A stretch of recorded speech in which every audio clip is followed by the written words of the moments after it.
Welcome to Bankole's Nation. I'm your host, Bankole Thompson, and thank you so much for joining us on this week's edition of our podcast. We're digging deeper into the 2025 Detroit mayor's race. Our guest is Dr. Nefertari Nkenge, a longtime educator, activist, and of course, the daughter of the late Detroit City Councilwoman, the Reverend JoAnn Watson, a civil rights leader and activist who was the first female executive director of the Detroit NAACP. Coming up on this week, Dr. Nefertari Nkenge weighs in on the Detroit mayor's race between the Reverend Solomon Kinloch and Mary Sheffield. It's all coming up. Stay with us.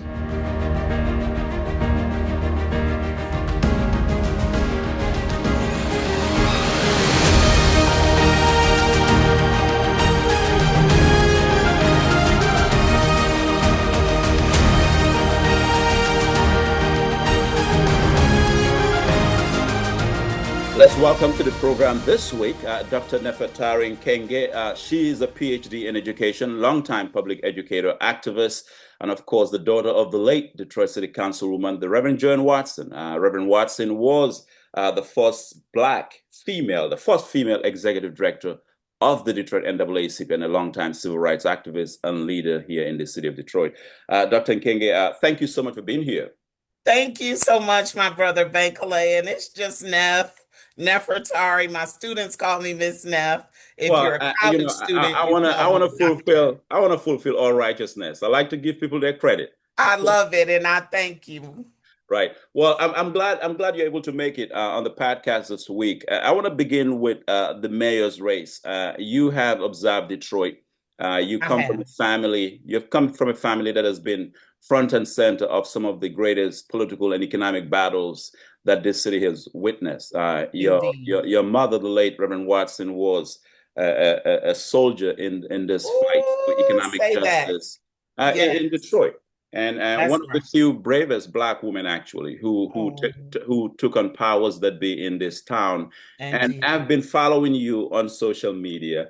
And I've read some of your comments, and I wanted to bring you in to share with our viewers and our listeners, though, in terms of just how you feel about the 2025 Detroit mayor's race where we are. We had a primary, and now we have a general election. We have two candidates, Reverend Solomon Kinloch, who's a senior pastor at Triumph Church, and we have Mary Sheffield, the president of the Detroit City Council. Your take on the race itself as it stands? Yes, two fine candidates, to be sure. You've mentioned them both. They both come highly credentialed and I think ready, but there's something missing, Bankole. And I think the fire that you and others kind of picked up from my commentary on Facebook was that we do not, and when I say we, I don't ever speak for myself. I speak for Black Detroit. I speak for my people because I was born of the same Pan-African nationalist revolutionary tradition that my mother was steeped in. And thank you for your respect. She certainly loved you. She called you baby, Bankole. And so my mom was somebody special, and her work ethic was unparalleled, unprecedented. And that's the kind of legacy that folks have to live up to when you seek votes in the city of Detroit, because now we've been disenfranchised, ignored, completely disrespected for the last 12 years. The Dougen administration has not seen us, heard us, felt us, and this is Black Detroit. After all, what up, though? In your face kind of, Black Detroit energy. This is I'm going to sound like my mama now. This is the home of the Nation of Islam. This is the home of the Republic of New Africa, the home of the shrines of the Black Madonna. So we're unapologetically Black, and we bring that Black power fist and energy to every decision we make. And we don't want to be disrespected. We do not want business as usual from either of these two candidates. Don't talk about what you've done when our needs have not been met. And don't talk about what you will do, and don't light a fire under us to get us out to the polls. It has to be more than 17% for sure showing up to vote. But I don't want to look at our people's apathy at the polls with a deficit lens. I think we do that too often. I think that we look at ourselves through other folks' lenses, and that's anti-Blackness. But I never see us as that. I see us in our beauty and the fullness and integrity, of our brilliance, that African Holy Spirit Mama used to talk about, or just genius that we bring to the table. It's how I see our youth. It's how I come into the classroom teaching, and Right. it's the same energy that I want to see with this election. And I want to explore that a little bit. I like the terminology, the deficit lens, because I think Yeah. sometimes people have the propensity to want to walk away because it's a low voter turnout. Well, we get what we deserve, kind of thing. No. And I'm wondering though, in terms of that is also part of the conversation in the wake of the mayor's race. I mean, the voter turnout was very low, but of course, there's a responsibility on the candidates as well to energize and get people. Yes. They must energize us. And I dare say, wake up Detroit. They have to do something to ensure that we feel like we have a stake in the game. So that kind of apathy, first of all, it doesn't just exist here in Detroit. So Right. you have to look at things with a national lens. We have an absolute criminal, a fool at the helm of the federal government who is not doing anything but implementing a project that is completely conservative, racist. It inculcates this white supremacist oppression model that has people fearful, not traveling, not feeling secure, and apathetic, and wondering if our votes even matter. Because some might say that folks paid for that seat, right? And we voted. We turned out and voted in many cases in that race. And then we see folks who claim to be Democratic here in the city now running independently for governorship when you didn't do nothing for the largest Black city in this state. What? Say what? Nah, sit Yeah. down Yeah. somewhere. Uh, Take that energy, like we're not astute enough to see that you're not coming out as Republican outright, but you're showing up taking that Trump money. You know what uh, I'm saying? And allowing your coffers to be lined with that and supposedly being independent. So our people are intellectually astute. We are brilliant. We are just tired of being disrespected. And we also want our voices heard. If you think about that candidate forum, he's a clown. Charlie LaDuff, and thank God Karen Dumas was there to host a candidate forum at the beginning of this primary. I don't know where it was in the primary election. The people were heckling so loudly. I was not there in person, but when I saw the broadcast, I loved it because I heard the voice of my people. And they wouldn't allow anything to stand from any of those nine candidates that was not on brand. If it wasn't truth, if it wasn't a no cap statement, if you were lying, they let it be known because we're tired.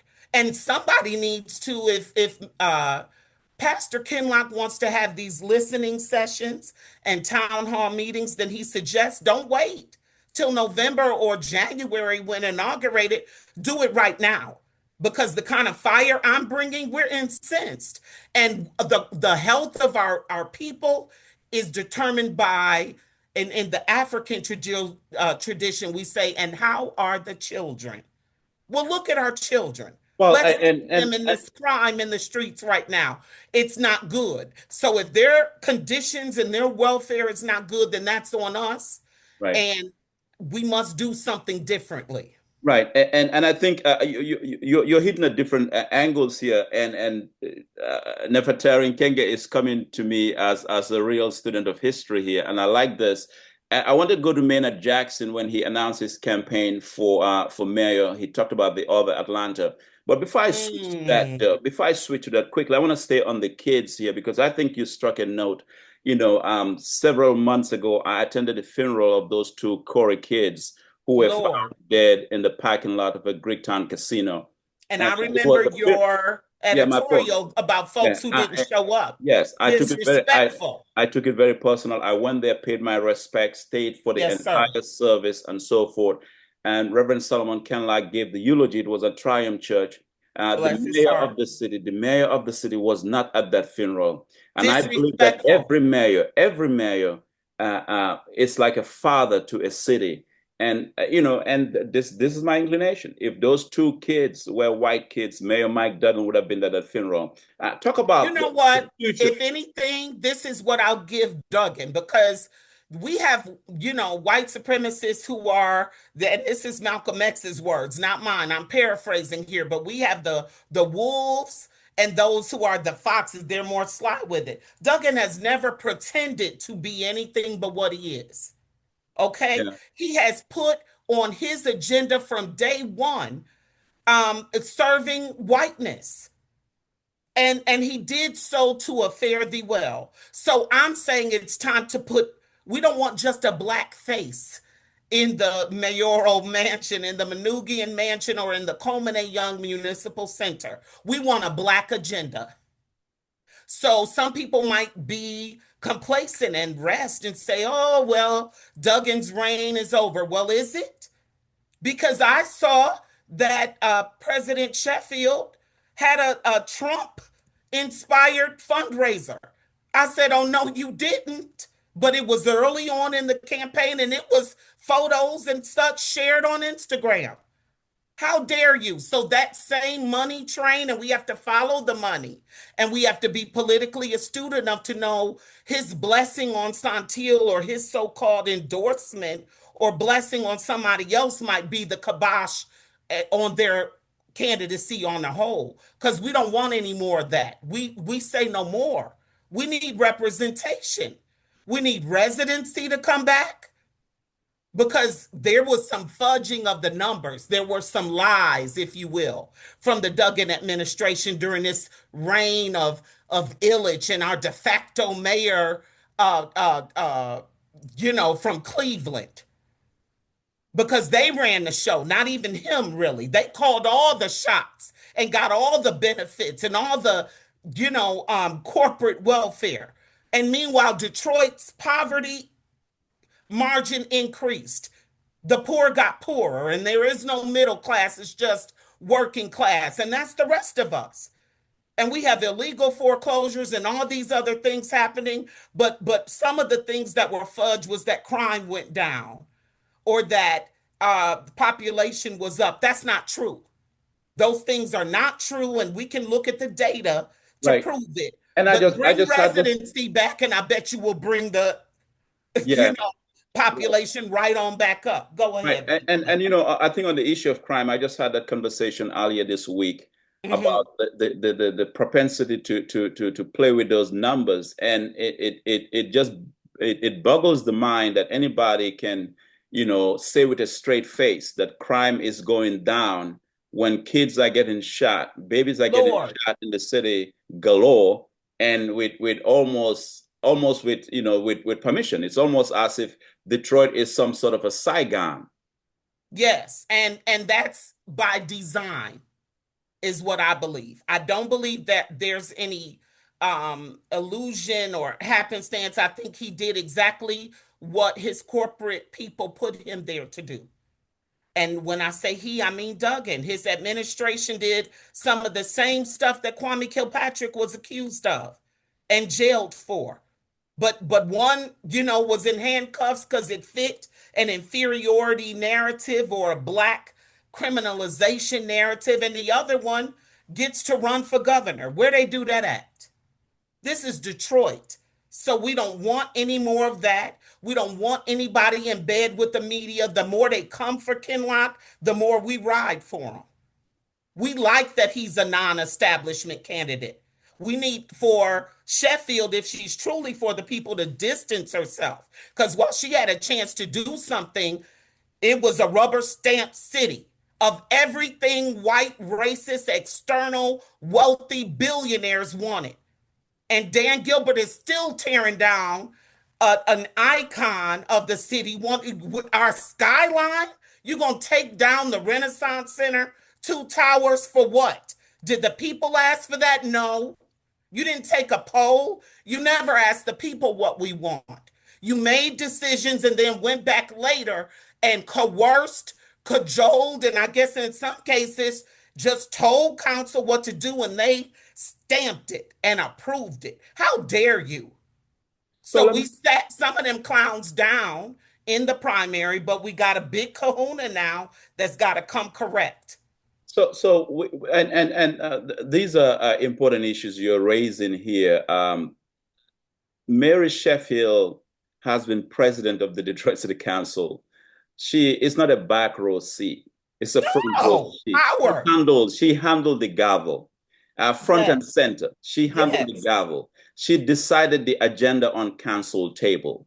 And I've been asking during this mayor's race, why is it that Mary Sheffield has avoided criticizing Mayor Dougen? Well, I mean, Mm. throughout her tenure, I've not seen her gone to blows with the mayor. I mean, we have a history in this town where I remember when Marion Mahaffey, when Kwame Kilpatrick will give the State of the City address. And I remember at the orchestra hall, right after the State of the Address, the first blow comes from Marion Mahaffey. The second blow comes from Councilmember Watson. The third blow will come from Barbara Rose Collins. In fact, Speak on it. I remember a budget session And when I that's was covering City Council where where Kwame Kilpatrick was so afraid of Marion Mahaffey, Reverend Watson, and Barbara Rose Collins that she brought flowers to the council table. And that was her way of publicly engaging in a charm offensive against the triumvirate, what I call the triumvirate, Watson, Mahaffey, and Collins.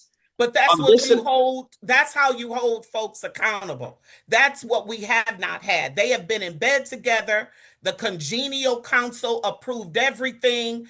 And when Mildred Gaddis hosted this pre-election day breakfast event, I was not there. I watched it. Mary Sheffield kept calling Mary Waters' name. So maybe we got the wrong Mary running for mayor. If you so can only maybe call out her accomplishments, something ain't right. What did you do? yeah, yeah, I and noticed it. you were the council president, and this is a very fair critique. I think it's a very fair, honest, intellectual critique that you are rendering. I mean, you are the president of the city council. You know, when those two kids were when they were funeralized and buried, and I was thinking, Lord. I was just thinking, you know, it hit me so hard that the mayor, that Mike Duggan, had the audacity not to attend the funeral of those two black kids.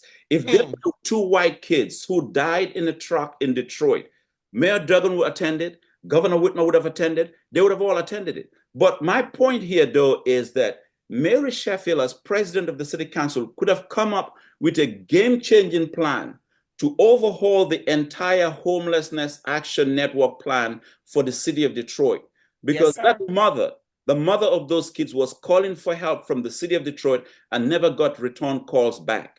Instead of Lord. doing a press conference and talking about what they're going to do here and there, Mary Sheffield could have ran with that and give the public a game-changing, in-depth plan what we're going to do and Is. put funding behind it because she's the president of the city council. That's right. And so don't call it leadership when you weren't doing anything to hold someone accountable the way JoAnn Watson and Mary Ann Mahaffey and Barbara Barbara Rose Rose Collins. Collins did historically. So if you don't have that kind of checks and balances in place, and he was able to run roughshod over the other Detroit, the neighborhood Detroit, that outside of downtown Detroit, then don't say you had this long legacy of leadership. And we need, it's not too late. She can still do something. They've got to come out the gate saying something different because that's what we're looking for. And when I say they, I want Pastor Kinloch. He's a pastor. He ain't gonna curse, which I typically do. And you know, I'm praying not to do it right now. I want to honor my mother Well, yeah, as you please, know, I please, represent. exactly. I'm gonna keep it clean, but I want him not to sound like a pastor. We don't want to hear platitudes. It's almost impossible to say don't sound like a pastor when you are one. But I know he has fire because I heard him. I listened to Reverend Shahira Stevens and Pastor Kinloch on Sundays. It's how I get my church since my mother, who was my pastor, made her transition. Right. And Yeah. he had fire from his pulpit. Right. Trust me, I see it and I have seen it Right. because when I moved back, I earned my master's in New York. Right. We had a stint on the East Coast. I went to Right. Lincoln University. I'm Yeah. HBCU proud. Right. Right. And when A great university. Thurgood Marshall, speak on it, yes, sir. Yes. Kwame Nkrumah, you name it. A great Thank you. institution. Bless you. Azikiwe, yes, I come Yeah. from that powerful Nnamdi tradition, but Azikiwe. Yeah. I'm also DPSCD proud. You know what I'm saying? So I don't have this path that was anointed with any kind of middle classness, whatever, because my parents met, fell in love at U of M, had my older brother and me, and then later two more. No, I came up through, they were living on 3rd Street when I went to Fairbanks Elementary. Right. And then, Golightly Educational Center, which is a feeder school into Cass Technical High School, my alma mater, before I went to my HBCU. But, she was in, I gotta say this, Bankole, she was an ass kicking mama because I had a teacher in my elementary school who said, "Oh, she's too smart. When she finishes her work, she just teaches the other children. So, yes, mom, she has all A's, but she talks too much." Mama said, "What did you just say? Girl, I will kick your ass if you don't teach up in here. You paid to teach." Now I know you're young and you don't know, but I'm gonna make sure you know that I don't care how advanced she is, you teach her and give her lessons. She's been teaching her older brothers and kids on the playground, playing teacher since she was a toddler, because she's brilliant and she's supposed to do that. What you're supposed to do is your job and teach. And then she held her accountable by dropping in with peanut butter cookies for the whole class.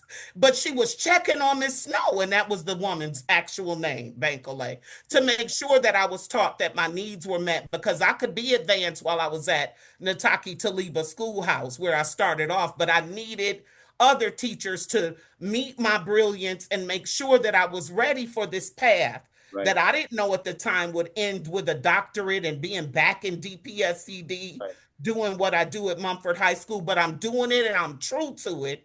But my leadership is not representing me right now. So again, I'm all over the place, but I thank you for No. an opportunity to speak on my mama too, because she deserves her praise, flowers, and for folks to live up to that legacy Right. that she represented so well. And I want to go straight into that, and that also ties into the reparation question in this next Yes. place. I it just behooves the mind. I look at the way reparations has been used as a political football at City Hall. And Mary Sheffield has championed it. Yes, bless her And heart, she has. she has with the reparation task force and so forth. And my critique of it has been that it's used flagrantly. It's treated as if it's almost as if it's a political gimmick when Yeah, it's a serious issue. And I've not seen any kind of comprehensive proposal here that's what we that need. has the input and the contributions of Black thinkers, Black economists, Black Yes, sociologists, say that. who bring to the table, people that we can put in the room. You can put in the room with a Dan Gilbert sitting across the table from them, and they can play chess, not checkers. We don't have that. Woo! Instead, what we have is a proposal that is being used as a PR campaign, if you will, and it just flies off the roof. And really, there's no substance, serious Nothing substance being to it. done. And Yes. so I want you to talk about that, though, in terms of uh, uh, how important reparations could be to meet this moment in the quest for economic justice here in the city of Detroit. It's so important. We're entitled to it. It's not a handout, it's a debt owed. So I'm channeling Reparations Ray Jenkins as I say that phrase. And it's an international demand. It's not just a demand of Detroiters. Like I liken us to Lord, we're coming up on 20 years of Hurricane Katrina and that travesty Yeah, that happened. So 2005. I'm veering off a bit, but they're entitled to reparations. They never got therapy. They never got compensated for that farce of a levees breaking when the levees broke type Yeah. deal. Mhm. And 20 years later, the children of Hurricane Katrina are giving their testimony, powerful as it is, on TikTok, but they have never been paid nor given any kind of repair to make them whole. Similarly, the what happened with Black Wall Street is unconscionable, but we shouldn't have to link ourselves to our indigenous heritage, which is happening for those Creek Native Americans down there. I saw something recently where blacks, because we were here before Columbus, and because we are the progenitors of the earth and we birthed everyone else, we were here and we were part and parcel of Black Wall Street. They're finding ways to get their citizenship in the tribe with which they're Mhm. um, historically linked through heritage. And ultimately, what that's going to translate to is reparations. So I say that we're going to need it here in Detroit on the basis of, first of all, we had 100,000 people illegally uh, uh, taxed with property taxes. You haven't made them whole Taxation, yet. $600 million overtaxation of Detroit homeowners, right? And you admitted it. You've done the Yes, wrong, and they you did. haven't The made them mayor, the whole. mayor admitted it. Mike Dougen admitted it in a State of the City address, but he said the money is not there. You're a lie. Because when the money comes in, y'all do funny things with the money.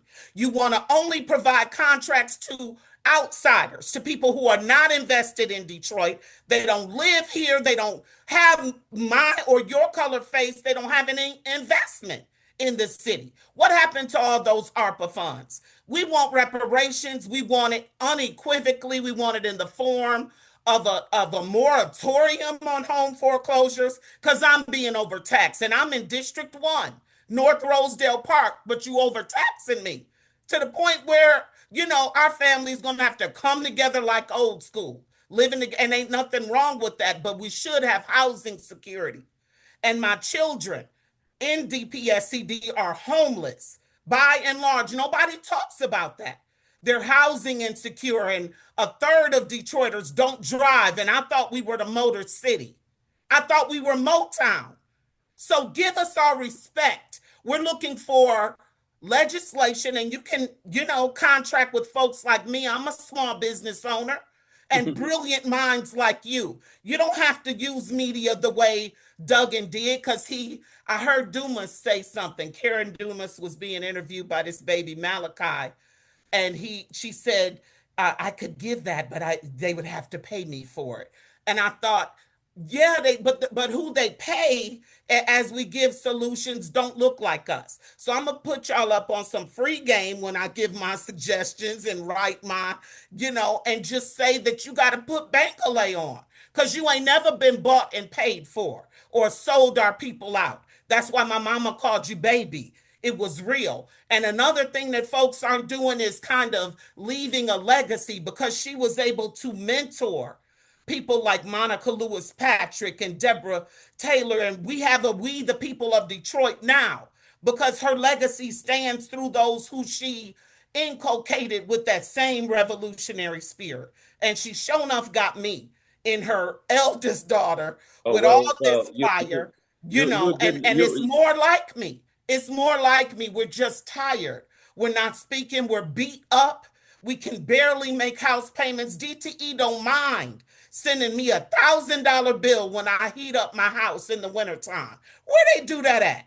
In Detroit. Give me my reparations right now. So either of these mayoral candidates, if they came up with a plan, we would vote them in. Trust and believe we would. Let them do something like what Zeke is doing and New Era Detroit, which is hitting the ground running. They're here in the Brightmoor community near here doing the work. I don't want to hear no lip service. I want to see sweat equity, and I want you to have a plan because we too astute for that.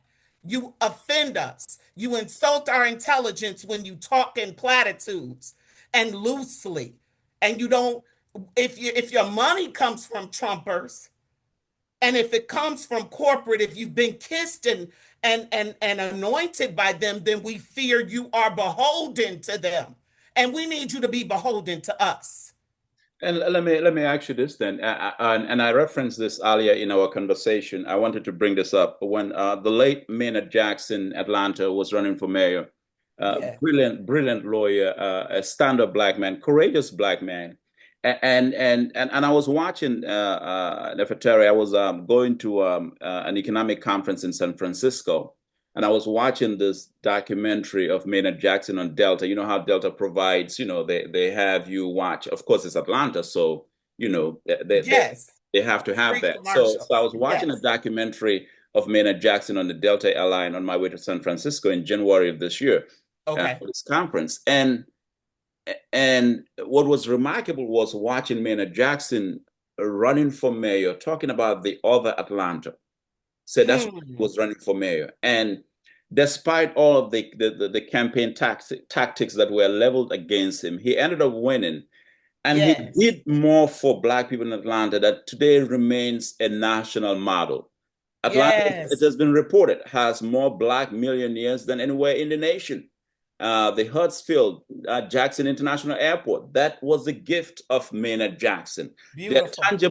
tangibles that we can point to that Maynard Beautiful. Jackson has done to make sure that Black developers are front and center, Wow. not just a face. So, and Yes. I say that I raise that issue because in Detroit, when we talk about two Detroits, they're focused on, well, that's too divisive. When Mary It's the Sheffield won, truth. when Mary Sheffield, the president of the Detroit City Council, and one of two candidates running for mayor now, when she won the primary on election night, she talked about one Detroit. Oh my And I could go goodness. back, but let me say this though. This is what was curious for me. When she said one Detroit, I remember when Mike Dougen ran for election and won. On election night, he said one Detroit. Oh, So same it's language. almost as if Scary. Mary Sheffield is picking from Mayor Mike Duggan's speech, from his script, to say one Detroit. What does that mean? You are a mayoral candidate. You need to define yourself. You don't need to get into lingo that reflects your current predecessor and so forth. So I'm wondering where do you place this to Detroit in the current mayor's race, and what is your advice, or not even an advice, but what do you want to say to Mary Sheffield, because I know they're watching this, and to Reverend Kinloch, in this context of this one Detroit that is normally used, without any real context, but almost used as an opium, if you will, to make people go to sleep. Yeah, we're not asleep. We see you. And I think that might have been the theme of my, commentary. And I want to say it here Mhm. that there is no one Detroit. Don't give us that lip service. Don't tout any conservative code words, if you will. It turns off the people. We recognize it. And it not only makes some fearful, but it incenses those of us whose intelligence you're insulting. So they need to address those of us who have Linwood beginnings, or you know what I'm saying, who can call back to growing up in a neighborhood and knowing our neighbors' names and not being so bogged down with living day to day and check to check and oppression, that we were able to have a sense of community. And Black home ownership, the greatest in the country, was here in Detroit. All of that has changed. We're now dealing with a Detroit where we see the impact of the absence of Black representation in government. And that goes back to Archer days. We haven't been represented, quite frankly, since Mayor Young. And that's saying a lot because I was a baby in the 70s. You know what I'm saying? And middle age now, and these young people are about it. They are looking for ways to get to the bag. They're looking for somebody who can clock tea and give them some real solutions. They don't want lip service. So each one of them need to speak to the people's desires, needs, wants, and it has to be substantive.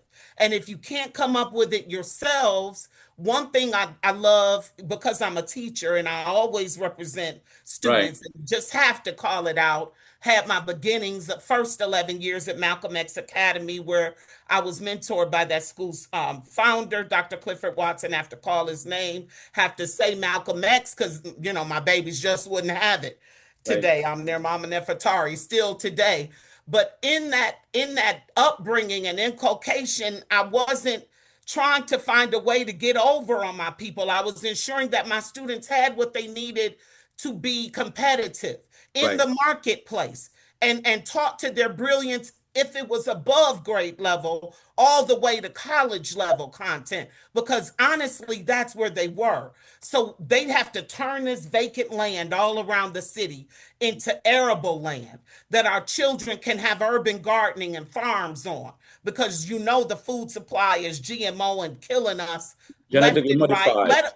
Let our babies show you their STEM technological genius and allow them to use AI to their benefit so that we can solve the problems of our own community. Empower them to do that, and you won't see them in the street killing themselves and each other. And speak to our generation, middle class, working class, by giving us some relief, making the retirees whole. Don't keep referencing some 13th check. What was that? Dougen like to take pride in something that was $500, essentially. They can't pay a bill with that. That's, monopoly money. Give us something real. So you're going to have to create revenue. We realize that. We're not getting any more money from the federal government. And that revenue source better not come from any more home property taxes. We're already overtaxed. Have the highest property taxes in the nation right here in Detroit. I read it in the Plundered book from Professor Atuahene, who comes to the Property Tax Coalition meetings and brings that scholarly expertise and brilliance to us as we, advocate on that Right. grassroots level. Do what Malik Yakini and the food co-op, of which I'm an owner, and my mama's name and face is on the edifice. That's what we want in our community. So Pastor Kinloch is speaking to some of these things. I don't hear it. I don't hear it from President Sheffield. I don't know that they even recognize that this is where we are, but the people are incensed. We're demanding Right. some representation. We must be heard. You have to put a Black agenda on your agenda or risk losing even more to Well, Troy and Farmington Hills and Canton and everywhere else our people are living. Novi, make right, them come back to Detroit by giving us something to right. come back for. Giving them an incentive. I want to touch on two things quickly. Mary Sheffield has been projected. Suddenly, her campaign and folks around her have used this, that, she'll be the first female mayor, the first Black woman to serve as mayor, and so forth. And Yeah. and then I think the question is, some people are asking, well, the prospect of being the first Black woman mayor of Detroit, the prospect of being the first woman mayor of Detroit, is that enough? It's huge. I'm And a Black woman. I have to ask you that question, because that's a question that I cannot answer. You can answer that. I can answer it as a Black woman. And I say it's a wonderful thing to be able to go in the ballot box and it's, see yourself represented. But I can't vote on the strength of my Black womanhood alone. I have to see a plan in place. I have to know that I can trust you. And based on your prior history, listen, I didn't always live in this house in Rosedale Park that I paid for with life savings and hard earned. When I moved back to Detroit, my home, lifelong home from New York, I moved to her district. I lived in Sheffield's district, live in townhomes not far from Martin Luther King, which y'all called something fancy, but they just the King homes, right? So it was the heart of the community, and they built housing in that community that's not affordable or accessible to folks who need it. But when I called Sheffield's office, and this is a true story, I didn't come on here prepared to do it one summer because the flooding had caused black mold to proliferate in my basement, and I'm inhaling toxicity now. I got no answer. And I realized it's summertime, but somebody ought to be at work, huh? Because my mama worked 24/7. I was a martyr. I dare say gave her life for the city of Detroit. And shame for any council member sitting who does not work today, because they don't work. I was on a recent council meeting, and easily 50 people who live in the Ravendale community could not get any respect for their request to close down this motel owned by someone who does not look like us. They're doing illegal drugs, prostitution, child trafficking, and they throw their hands up and say they don't know what to do. Had my mama been living, the mess would have been closed down. And you got to take accountability for what you haven't done. But when I called her office and couldn't get her, I left a detailed message, expected a response. I'm articulate, as you can tell. I Of course wasn't you even are. angry. I wasn't even angry. I left the message of what I needed, never got a response. I said, So I'm going to go to the next level. I'm going to use my research skills. And you're famous and always representing in social media. So I went to her Instagram account, found out you were at the Essence Festival. You better bring your behind home and do what your constituents need. That's what I know. And then when I made it public on Facebook back in the day, Right. one of my friends who I grew up with, who's a nationalist, who's out there, boots to the ground, Tafuri Brennan, he loves her and defends her. And he did years ago. Oh, no, Sister Nefertari, not Mary. Give it another try. Give her a call. I called her personally and somebody's DMing you. I said, I don't want no DMs and no personal calls because you know who I am. And I didn't leave on the message whose daughter I was. I could just be a Detroit citizen who needed respect, and I didn't get none. And that's what people find. We don't have anybody working for us like that. Now, on the same token, I came home. My mama wasn't affiliated with Unity Church yet, so I had to find a church home. I went to Triumph. I joined Triumph East because I was living downtown, and my baby used to usher. And she loved her ushering at Triumph Church. And because she ushered at Triumph, and because the two of us went, and we were members, tithing members, but not really active in a whole lot else, she got a scholarship when she graduated at the top of her class at Cass Technical High School that went with her to Michigan State. She now has her degree and has gone back to school after teaching and giving some sweat equity and environmental sustainability and teaching science, at Western International High School. But when folks do that kind of thing, we expect a return on our investment. And so I saw that. So when he says what he's going to do, I know he's done it. And I shouldn't have to know it because I'm a member of his church, though, because most of his members don't live in the city of Detroit. Otherwise, he would have had, more votes in the primary, right? Right. I dare say, again, the other Mary got more votes than any of our mayoral candidates. Yeah. They turned out for, and I plunked for Mary Waters, even though there's a, council member who was So on the ballot who mama also called baby and considered a godchild. I can't vote for him when he ain't doing nothing. I need us to represent ourselves by demanding that you come with a plan. And I'm not just going to vote on the basis of my blackness or my womanhood. I want you to have an agenda.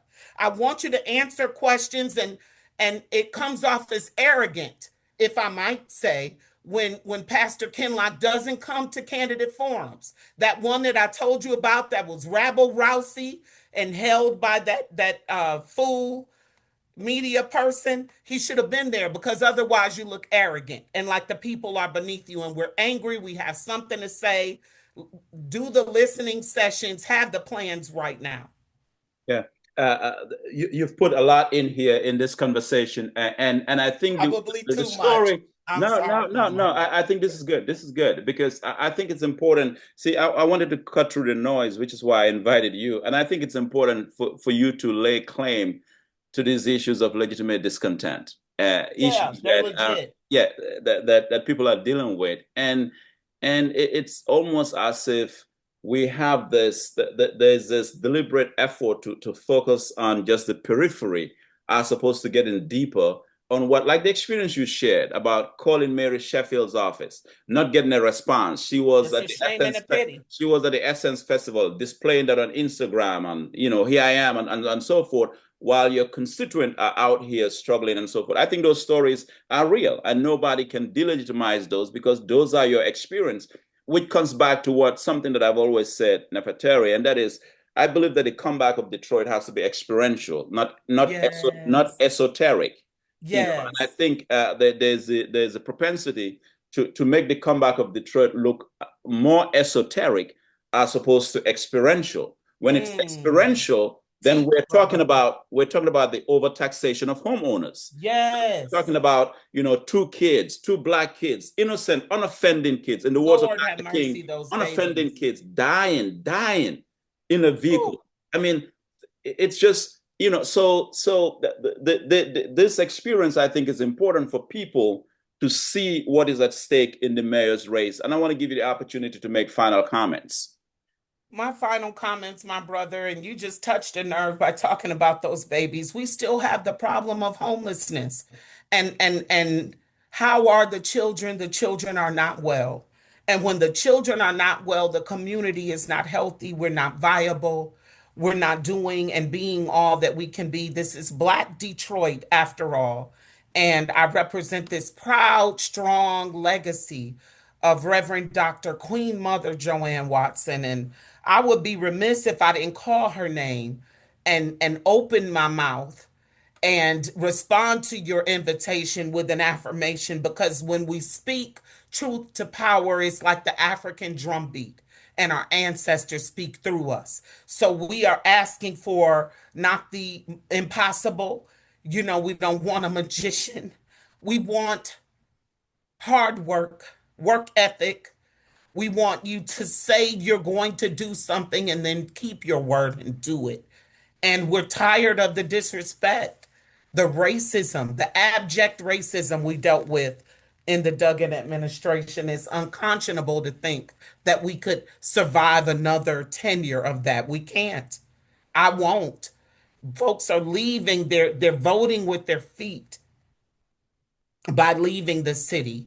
And those of us who are here and still in the trenches are asking for that support in a very real way. And both of these candidates come empowered and certainly qualified, uniquely qualified, for folks who say separation of church and state is so disrespectful, because we bring God, we are God's first people, the progenitors of the earth. So God comes with me when I speak. It's why I, can't curse or act out of pocket, because I have to live up to a higher, standard, right? So when someone is a man of God and comes speak to us in such a way that lights that fire, that lets us know that you got our back, because we need to be seen, felt, and heard.